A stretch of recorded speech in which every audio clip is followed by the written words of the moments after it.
Sejam todos muito bem-vindos a mais um estudo visual. Hoje a gente vai fazer um mergulho profundo mesmo, no capítulo 26 do livro Justiça Divina.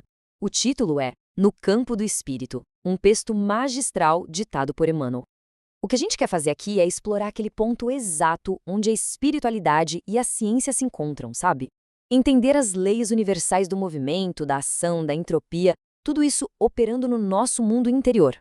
É, com certeza, uma jornada que mexe tanto com a mente quanto com o coração, feita para despertar a curiosidade e clarear a nossa visão sobre a vida.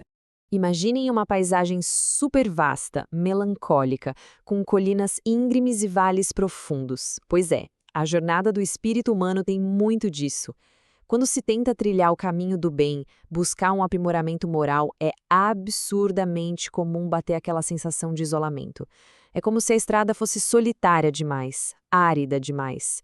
Existe aquele sentimento universal em que o eco das boas ações parece simplesmente se perder no vento, deixando para trás uma sensação silenciosa de incompreensão. E isso acaba nos levando a uma daquelas perguntas que tocam lá no fundo da alma. Por que as nossas melhores intenções com tanta frequência dão de cara com a indiferença ou com a zombaria? Existe um atrito emocional muito real e, convenhamos, muito doloroso quando o ser humano tenta evoluir, tentando ser alguém melhor. A mente busca paz, harmonia, mas o mundo costuma responder com ventos contrários fortíssimos. Por que fazer o certo parece atrair as provas mais difíceis? É fundamental a gente validar essa fricção, porque ela faz parte, sim, da experiência de estarmos vivos. Certo? Vamos mergulhar na primeira parte. Número 1. Os desafios do caminho. O texto do Emmanuel aponta com uma precisão cirúrgica quais são as barreiras terrenas que surgem para nos testar.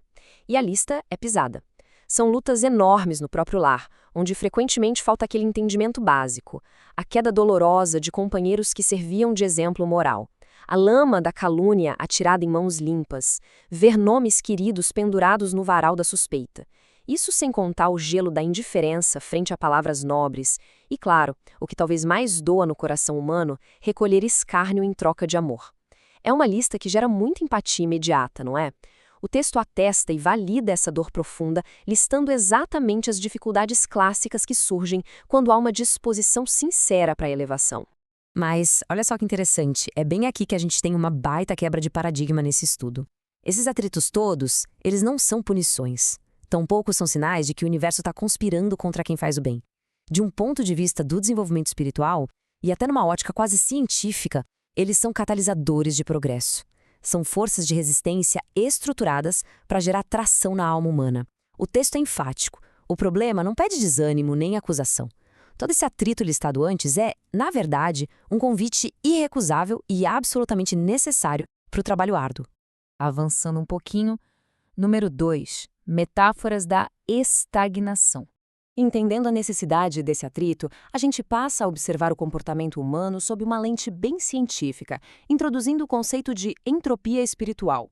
Sabe aquela tendência perigosa de um sistema perder energia útil e paralisar? Pois é, as nossas reações emocionais são dissecadas de um jeito cirúrgico aqui. A queixa não é vista só como um desabafinho inofensivo. Na física da alma, ela é classificada literalmente como uma semente morta que nunca vai germinar. A irritação é quantificada como tempo perdido, e o desalento, aquela tristeza paralisante, é o ramo seco, incapaz de dar fruto. Cada uma dessas reações representa um estado profundo e estéril de inércia. A queixa é semente morta. A irritação é tempo perdido. Vamos deixar isso ecoar um instante.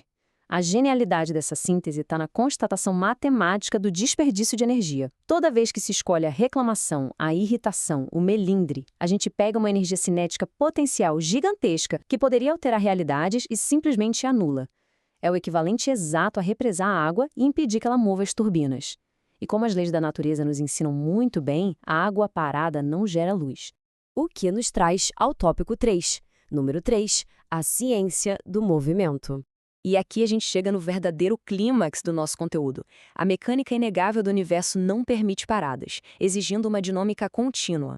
Então, o ponto crucial, a grande tese que sustenta todo o capítulo é esta: ninguém avança sem movimento. É uma lei, pessoal, tão inquestionável quanto a lei da gravidade. Estagnar não é só contraproducente, é uma infração contra o fluxo natural da vida. Não existe evolução mágica e não tem elevação por inércia. O movimento produtivo é literalmente a respiração do espírito. Seguindo em frente. Número 4. Evolução e resgate. Já que o movimento é obrigatório, o autor ilustra de forma brilhante as duas vias por onde a gente vivencia esse avanço. De um lado, a gente tem a evolução. A evolução pede o suor indispensável. É aquele esforço natural, luminoso, de crescimento e aprendizado constante. Do outro lado, a gente tem o resgate. O resgate também pede suor e ação, claro, mas ele vem acompanhado do pranto da consciência. É o esforço árduo e muitas vezes doloroso de consertar os erros e omissões lá do passado. Em ambos, a ação é um motor insubstituível, mas a textura emocional de cada experiência é drasticamente diferente. E trata-se da implacável e neutra lei de causa e efeito. As dores atuais que a gente carrega não brotam do acaso, elas respondem diretamente pelas falhas já demonstradas ou por culpas secretas contraídas no passado. É uma métrica universal puramente matemática. O sofrimento atual, longe de ser um castigo raivoso, é apenas a resultante lógica de ações anteriores que precisam ser reequilibradas usando exatamente a mesma força de vontade que as gerou. E, finalmente, a solução. Número 5, o poder da ação.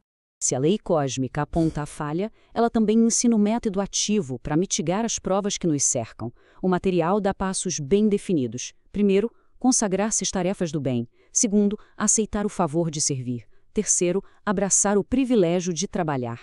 A lei universal determina que as penas que carregamos se reduzem ou até se extinguem quando há uma ação espontânea nessas etapas. Engajar-se no trabalho age como um verdadeiro amortecedor cósmico para as dívidas. Servir não é uma obrigação penosa, é literalmente o maior privilégio que a gente tem para acelerar a própria liberdade.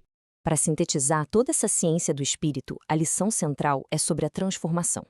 O sentido prático de tudo isso é pegar os obstáculos, a calúnia, a indiferença e converter isso em pura energia cinética e impulso de avanço. Quando as pedreiras surgem, a estratégia eficiente não é estacionar na amargura ou planejar revide, mas usar o impacto da provação como combustível para empurrar para frente. É a elevação da consciência funcionando com a eficiência exata da física. E assim a gente vai encerrando o nosso estudo. A grande reflexão que fica para todos nós hoje é esta: iremos transformar as nossas adversidades atuais em trabalho ativo, gerando movimento e luz? Ou vamos continuar paralisados, aprisionados na queixa infecunda? Porque a fricção vai existir de qualquer jeito. O que muda o nosso destino de verdade é a ação que a gente escolhe tomar. Vamos usar o nosso atrito para gerar energia? Muito obrigada a todos por acompanharem mais esta análise de conteúdo e continuem incansavelmente em movimento. Até a próxima!